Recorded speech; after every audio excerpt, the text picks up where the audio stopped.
Muy buenas tardes, estimados magistrados, secretario general, audiencia que nos sigue a través de nuestros diferentes canales de comunicación. De conformidad con lo dispuesto en los artículos 20, 21 y 22 de la Ley Orgánica del Tribunal de Justicia Administrativa del Estado de Tamaulipas y con fundamento en los artículos 1, 2 y 3 y demás aplicables al reglamento que regula el desarrollo de las sesiones de pleno de este tribunal, siendo las 12 horas del día 3 de febrero de 2022 y encontrándonos reunidos en el salón de pleno de este órgano jurisdiccional, doy inicio a la presente sesión pública ordinaria convocada para este día y hora. Se instruye el secretario general de acuerdos, proceda por favor a tomar lista de asistencia. Adelante, secretario. Con su permiso, magistrado presidente, procedo a pasar lista de asistencia a los integrantes del pleno de este órgano jurisdiccional. Magistrado Edgar Uriza Alanís, titular de la primera sala unitaria. Presente. Magistrado Jesús Gerardo Aldape Ballesteros, titular de la segunda sala unitaria. Presente. Magistrado presidente Alejandro Guerra Martínez, titular de la tercera sala unitaria. Presente. Le informo que se encuentran presentes para la celebración de la presente sesión pública ordinaria los 3 magistrados de sala unitaria que integran el pleno de este tribunal. Atento a lo anterior y al existir quórum legal, declaro como válida la presente sesión, así como todos aquellos acuerdos que se tomen en ella. Por lo que se instruye al secretario general de acuerdos para que dé lectura del orden del día programado para la presente. Adelante, secretario. Sí. El orden del día programado para la presente sesión es el siguiente. Punto número 1, inicio de la sesión. Punto número 2, lista de asistencia. Punto número 3, declaración de quórum legal. Punto número 4, lectura y en su caso aprobación del orden del día. Punto número 5, lectura y en su caso aprobación del acta de sesión pública ordinaria del 27 de enero de 2022.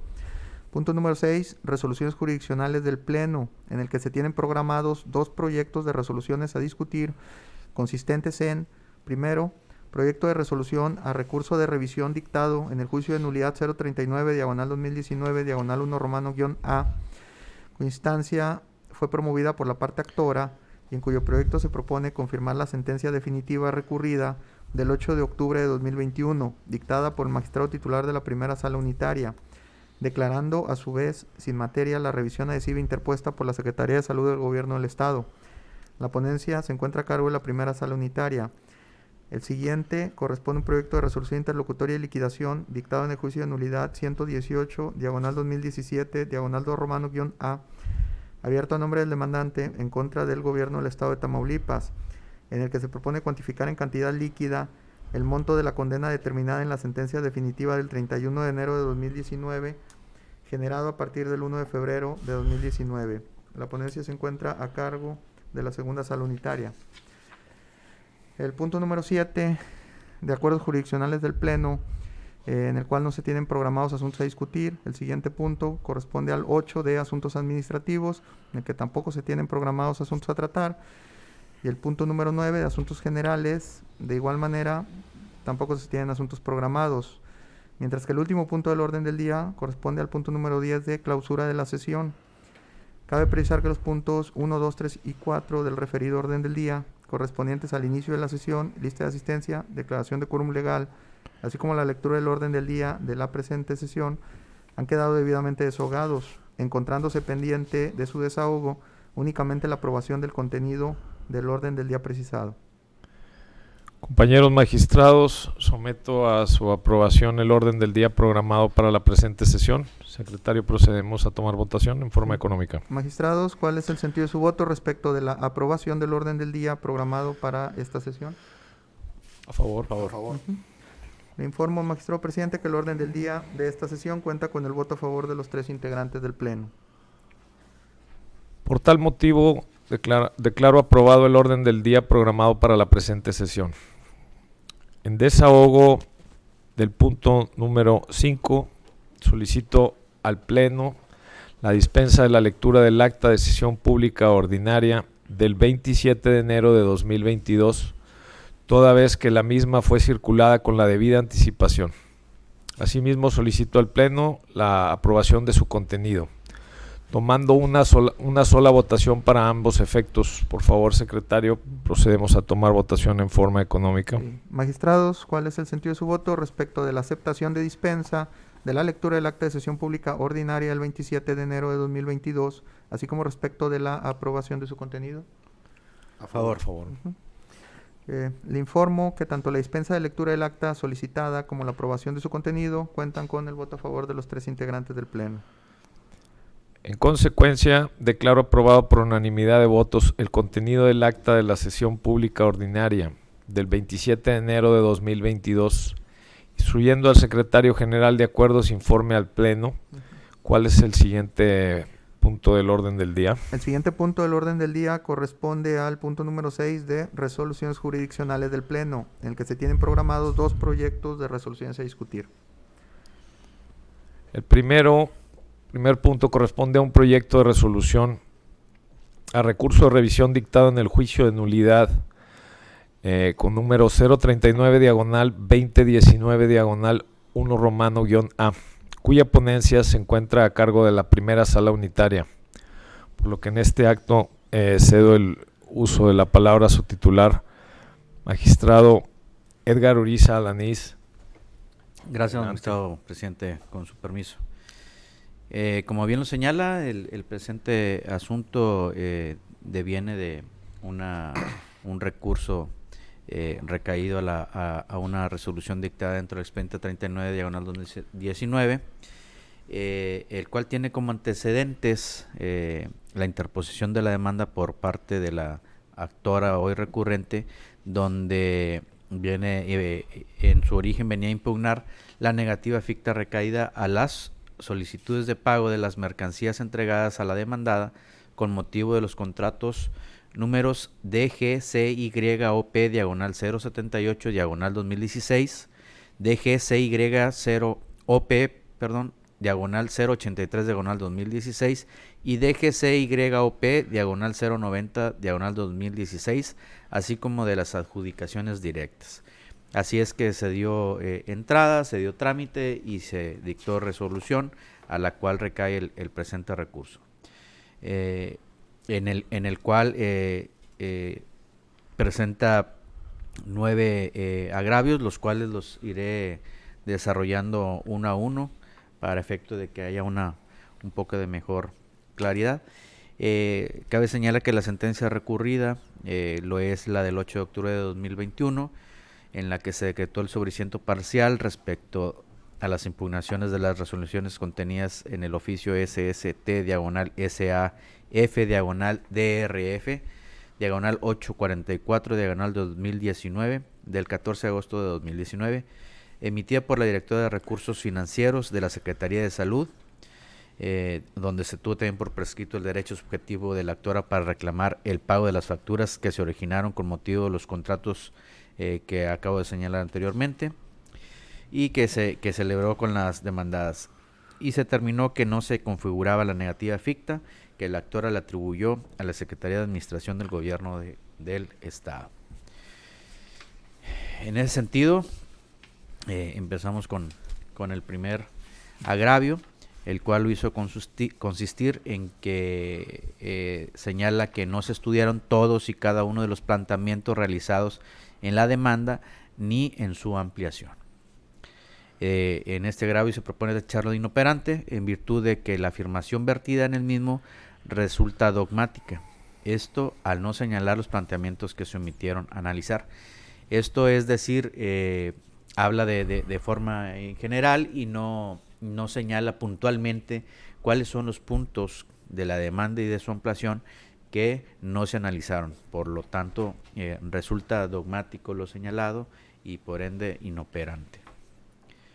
El segundo de los agravios refiere al recurrente, que resulta desacertado que su representada se encuentra obligada a agotar el recurso de la Ley de Transparencia y Acceso a la Información Pública para impugnar la resolución contenida en el oficio SST/SAF/DRF/844/19 del 14 de agosto de 2019, emitida por la Directora de Recursos Financieros de la Secretaría de Salud, toda vez que el artículo 11 de la Ley del Procedimiento Contencioso Administrativo del Estado establece de manera optativa al actor agotar dicho recurso o interponer el juicio de nulidad, agregando que la Ley de Transparencia y Acceso a la Información Pública del Estado se publicó el 27 de abril del 2016 y la Ley del Procedimiento Contencioso Administrativo del Estado el 8 de junio de 2017, por lo que la actividad se evidencia aún más como consecuencia de la derogación del recurso de la Ley de Transparencia. Este agravio se propone tacharlo de inoperante, ya que parte de la premisa incorrecta, puesto que la Sala, al decretar el sobreseimiento, estableció oralmente que carecía de competencia por razón de la materia para conocer de la impugnación de la respuesta no favorable que obtuvo el actor con motivo de diversas solicitudes en la Plataforma Nacional de Transparencia, es decir, no se fundó ni motivó en el estudio del principio de definitividad que alude el recurrente. Como ha quedado evidenciado, el argumento deviene inoperante en virtud de que precisamente no se habló de la objetividad, sino que no somos competentes para conocer de las resoluciones que emita el Instituto de Transparencia.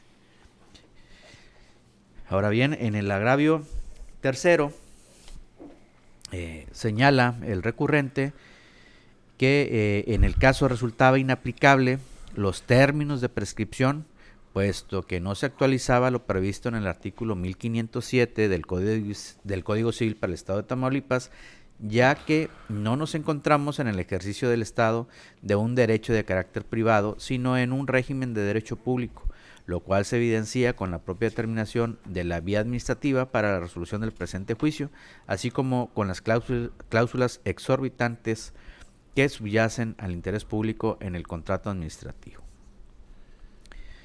Este agravio se propone calificarlo de infundado, puesto que, contrario a lo que señala el recurrente, con la firma de los contratos correspondientes se estableció una relación de coordinación e igualdad entre la entidad y el particular con motivo de la expresión de voluntades, donde ambas partes adquieren derechos y obligaciones, y no así una relación de supra-subordinación como lo refiere, entendiendo que aparte de ello, el acto impugnado es la negativa ficta de las solicitudes de pago de los contratos que anteriormente se señalaron, y no el fondo de si esa supra o subordinación, sino el hecho del acto impugnado es distinto. Ahora bien, en el agravio cuarto, el recurrente señala que la juzgadora de origen modificó la litis del juicio al adicionar planteamientos de prescripción que no fueron establecidos por las demandadas, ya que éstas únicamente plantearon la actualización de la hipótesis legal contenida en la fracción primera del artículo 21 de la Ley de Procedimiento Contencioso Administrativo del Estado.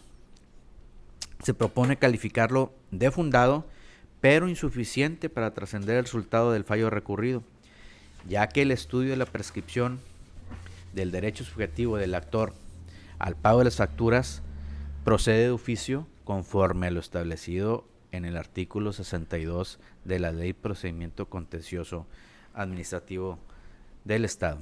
Además, en este punto cabe señalar que pretende agregar documentales señalando que son supervinientes como prueba superviniente en este recurso, lo cual pues resulta desacertado en virtud de que de los propios sellos que se estampan en los documentos que él presenta, se puede apreciar claramente que son anteriores a la presentación de la demanda. Entonces pretende ingresar actos novedosos, lo cual conforme a la resolución ya fueron materia de estudio, por lo que deviene inoperante las pruebas que pretende señalar por ello. Ahora bien, en el agravio Quinto, el recurrente aduce medularmente que la CUO dejó de valorar 2 constancias con las cuales se acreditaba la interrupción de la prescripción de conformidad a lo previsto en la fracción segunda del artículo 1516 en relación con el diverso 1503, ambos del Código Civil para el Estado de Tamaulipas, concretamente los oficios SST-SS-O, DJUT-DCAL, 0528, 19, y el oficio SST-SAF, DRF, 844, 2019, emitidos por el director jurídico y titular de la Unidad de Transparencia del Organismo Público Descentralizado, Servicios de Salud Tamaulipas, y la directora de Recursos Financieros, respectivamente. Este agravio se propone calificarlo de de fundado, pero insuficiente para trascender el resultado del fallo recurrido, toda vez que, contrario a lo que refiere la recurrente de la valoración que se efectúa al contenido de las documentales públicas que omitió valorar la sala, no se desprende renuncia expresa o tácita por parte de las demandadas a la prescripción consumada y en vía de consecuencia no se actualiza la hipótesis legal invocada. Ahora bien, en su agravio sexto, el recurrente refiere que en el caso existió por parte de las autoridades una omisión de dar contestación a las facturas y recibos presentados por la revisión de datos que estableció en el segundo párrafo de la cláusula 9 de los contratos que señalé al inicio, por lo que al acreditarse la existencia de una necesidad jurídica de responder a la petición de un particular para obtener la contraprestación respectiva, se excluye la posibilidad del nacimiento de la prescripción. Este agravio se propone tacharlo de inoperante toda vez que se encuentra dirigido a controvertir aspectos relacionados con el fondo del asunto,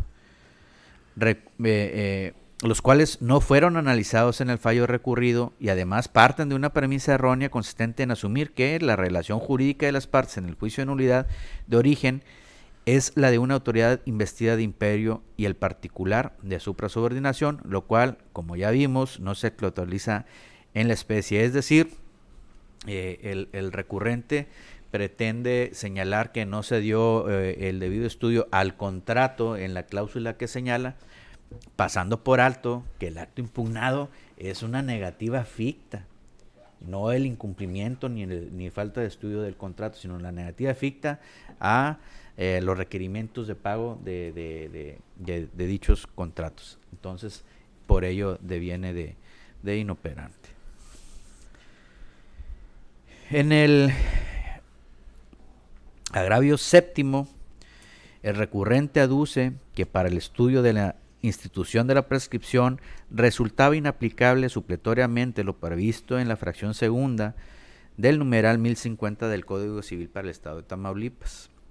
Conclusión a la que arribó considerando que los actos de comercio a que se refiere dicho numeral atiende a principios y bases distintas a los contenidos en un contrato administrativo que se sujeta a cláusulas exorbitantes al interés público que subyace, por lo que cualquier referencia de supletoriedad de la ley de adquisiciones al código implicaría una exclusión natural de un caso concreto de actos de comercio donde prevalece el interés del particular, ello con independencia de que se encuentre formalmente en el código, ya que en ningún apartado de leyes administrativas se menciona que habría de prevalecer. Este agravio se propone tacharlo de inoperante en tanto que éste se sustente en consideraciones hipotéticas que no acontecen, concretamente en la circunstancia de que la Ley Especial de Adquisiciones para la Administración Pública del Estado de Tamaulipas y sus municipios no prevé la institución de la prescripción y en consecuencia, respecto al propio numeral 7 de dicha ley, resulta aplicable supletoriamente el Código Civil para el Estado de Tamaulipas. En consecuencia, resulta inoperante el agravio señalado. Ahora el agravio octavo, el señala la recurrente que resulta incorrecta la determinación de la CUE en el sentido de que no se actualizó la negativa ficta por parte de la entonces demandada, ya que no es cierto que a las peticiones haya recaído una negativa expresa mediante el oficio SST-SS o /DJUT/DCAL/0528/19, pues de su propio contenido no se desprende una negativa frontal que establezca cómo, cuándo y dónde se cumplirá con la obligación, hecho el cual acredita una negativa ficta. Se propone tacharlo este argumento como inoperante porque parte de una premisa errónea en la que sostiene que la negativa expresa no se genera con la sola respuesta que le dio la autoridad. Esto aún y cuando resulta de explorado derecho que para la actualización de la negativa expresa solo basta que el solicitante conozca la resolución por la cual la autoridad le dio respuesta expresa a lo peticionado. Es decir, que la respuesta debería ir encaminada a decirle del no pago de las solicitudes, sí, lo cual no aconteció de la propia redacción del instrumento, por lo que al no señalarle que no se le iba a pagar expresamente, no se configura una negativa ficta, la cual, como ya sabemos, se configura cuando hay una ausencia total de contestación, sí, por parte de las autoridades. Entonces, por eso deviene de inoperante. Y el punto noveno lo parte en dos partes. Uno, señala a la recurrente que la autoridad al momento de dar contestación a los hechos identificados con los arábigos 13, 14, 15 y 18 del escrito inicial de demanda, solo refirió que los ignoraba por no ser hechos propios, por lo que al no haber negado categóricamente la existencia de un crédito, se debe tener como ciertos los hechos en términos de lo previsto en la fracción cuarta del artículo 28 de la Ley del Procedimiento Contencioso Administrativo del Estado.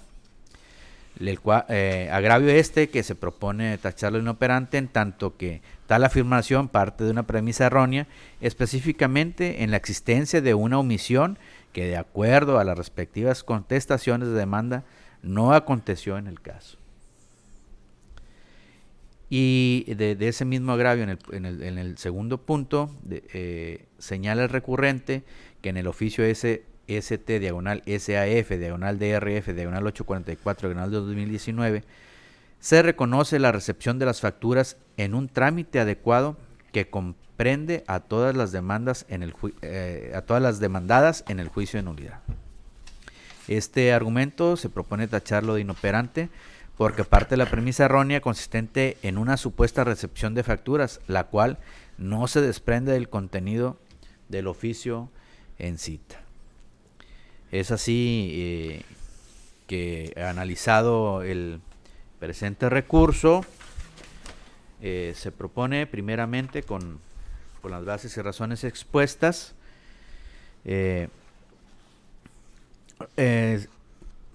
que este tribunal es competente para reconocer del presente recurso como el diverso de revisión adhesiva interpuesto por la Secretaría de Salud y Gobierno del Estado de Tamaulipas. El segundo, con base en las razones expuestas, en el considerando cuarto, se propone confirmar la sentencia del 8 de octubre de 2021 dictada por la primera sala unitaria dentro del juicio de nulidad 039/2019/1 Romano-A.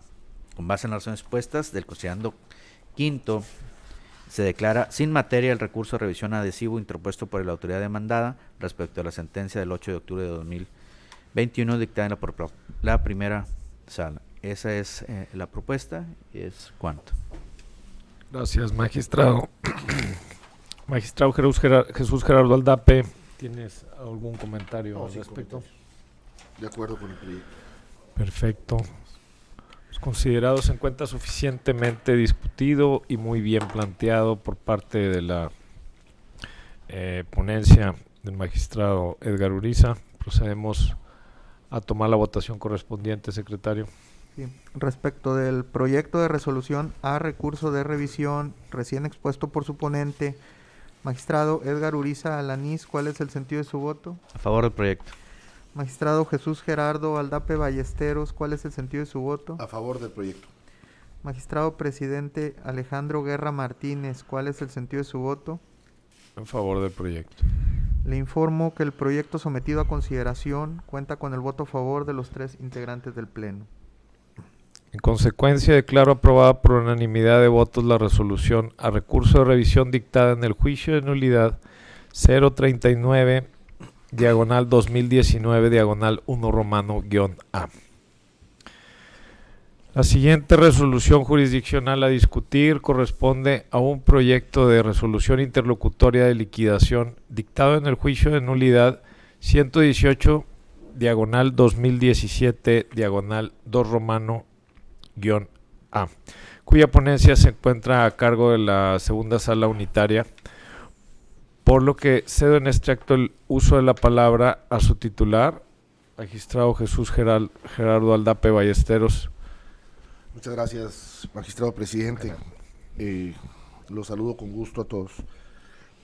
Estamos hablando de un proyecto, básicamente de un incidente de actualización de condena, derivado del expediente 118/2017/2 en el cual simple y sencillamente el actor solicita se actualicen cantidades derivadas de una sentencia que fue dictada básicamente el día 31 de enero del 2019, a través de la cual quisiera hacer solamente un pequeño resumen para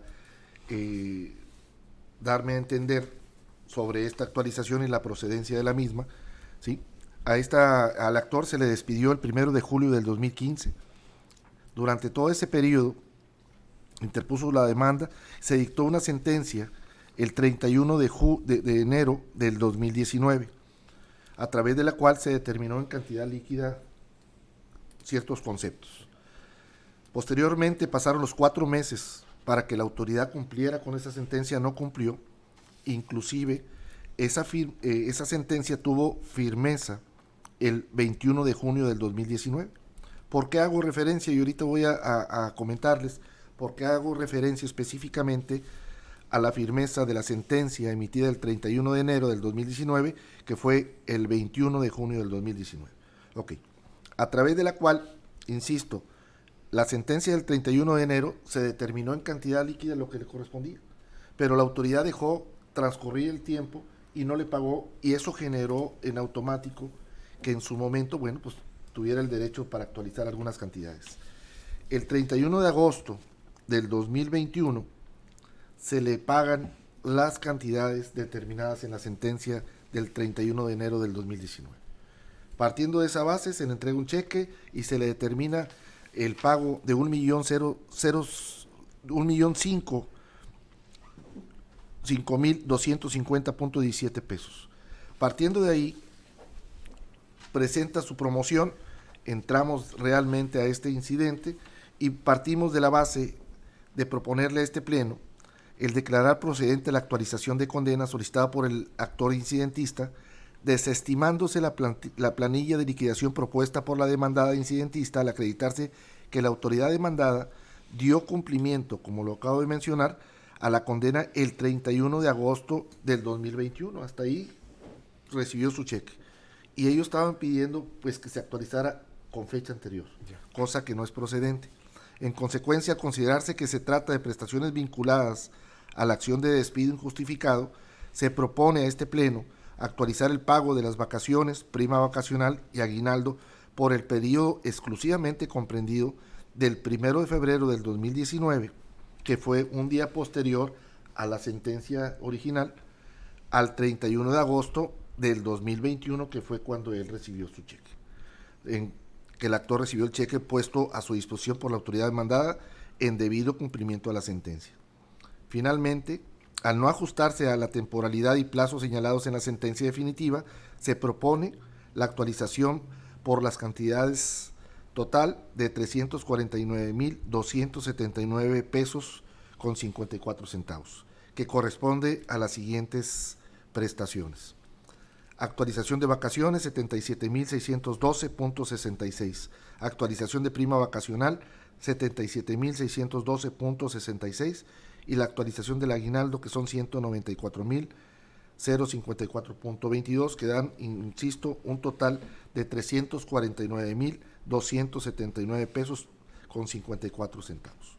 Sí quisiera hacer mención, sobre todo, ¿por qué solamente estos conceptos? Porque derivado de todo este resumen, al emitirse la sentencia el 31 de enero del 2019, simple y sencillamente su demanda no solicitó el pago de los salarios caídos y no impugnó la sentencia en ese sentido, pudiendo haber hecho decir, sabes que me inconformo con la sentencia porque no me estás determinando los salarios caídos.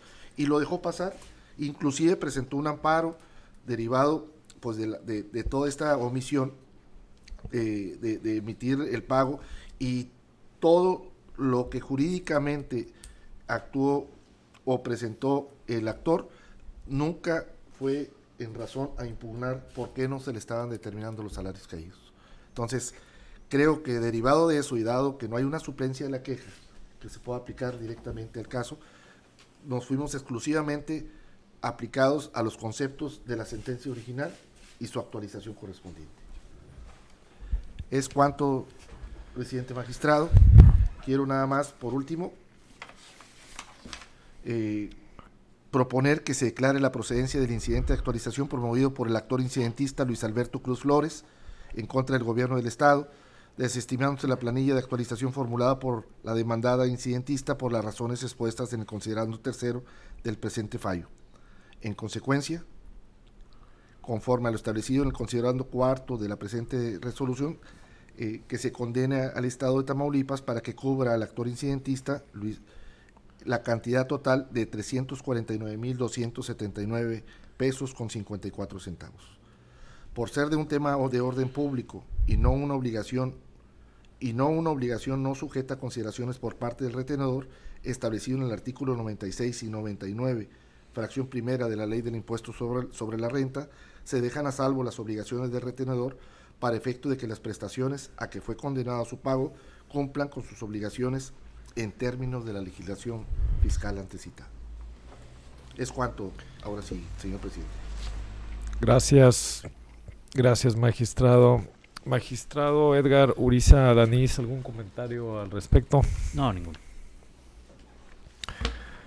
Considerando y atendiendo a la exposición de motivos y fundamentación por parte de nuestro magistrado a cargo de la segunda sala, y tomando en cuenta que suficientemente se discutió este asunto, secretario, por favor, procedemos a tomar votación correspondiente. Respecto del proyecto de resolución interlocutoria de liquidación recién expuesto por su ponente, magistrado Edgar Uriza Alanís, ¿cuál es el sentido de su voto? A favor del proyecto. Magistrado Jesús Gerardo Aldape Ballesteros, ¿cuál es el sentido de su voto? A favor del proyecto. Magistrado presidente Alejandro Guerra Martínez, ¿cuál es el sentido de su voto? En favor del proyecto. Le informo que el proyecto sometido a consideración del Pleno cuenta con el voto a favor de ustedes integrantes. En consecuencia, declaro aprobado por unanimidad de votos la resolución interlocutoria de liquidación dictada en el juicio de nulidad 118/2017/2 romano-A. Y una vez agotado el punto de resoluciones jurisdiccionales del Pleno y toda vez que no existen programados asuntos a tratar en el punto número 7 de acuerdos jurisdiccionales, en el punto número 8 de asuntos administrativos y en el punto número 9 de asuntos generales, por tal motivo, en desahogo del último punto del orden del día que corresponde a la clausura de la presente sesión, siendo las 12:38 del día 3 de febrero de 2022, declaro clausurada la presente sesión pública ordinaria. Muchas gracias.